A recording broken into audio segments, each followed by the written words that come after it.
Ulit-ulit, paulit-ulit, uulit-ulitin ko, uulit-ulitin natin, uulit-ulitin ko, paulit-ulit na lamang. Gaya din po na nabanggit nila, Yusek, good morning po. Bukod po dun sa issue nung pagpapauwi ng Pangulo, kung talagang sincere daw po siya dun sa pakikipagkasundo sa mga Duterte, baka pwede ring magpa-hair follicle test ang Pangulo.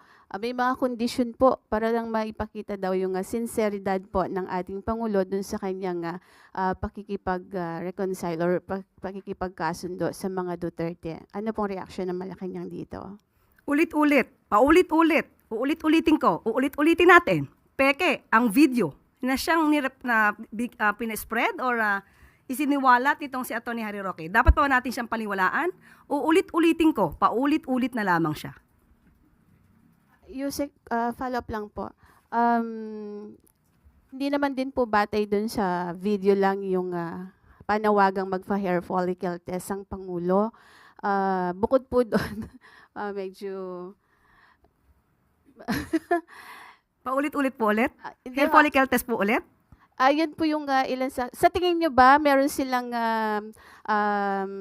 karapatang magbigay ng kondisyon kapalit nung sinasabi po ng Pangulo natin na para makipagkasundo?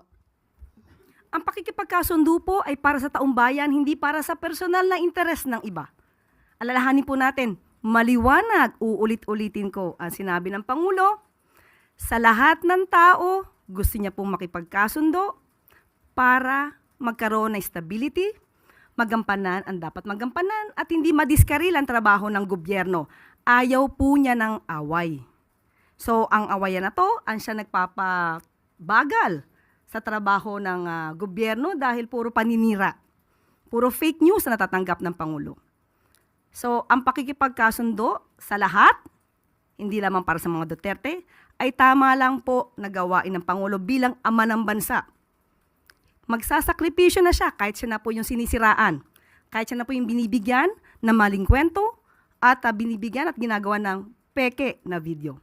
Yan po ang dapat na gawin talaga ng isang ama ng bansa. Salamat po.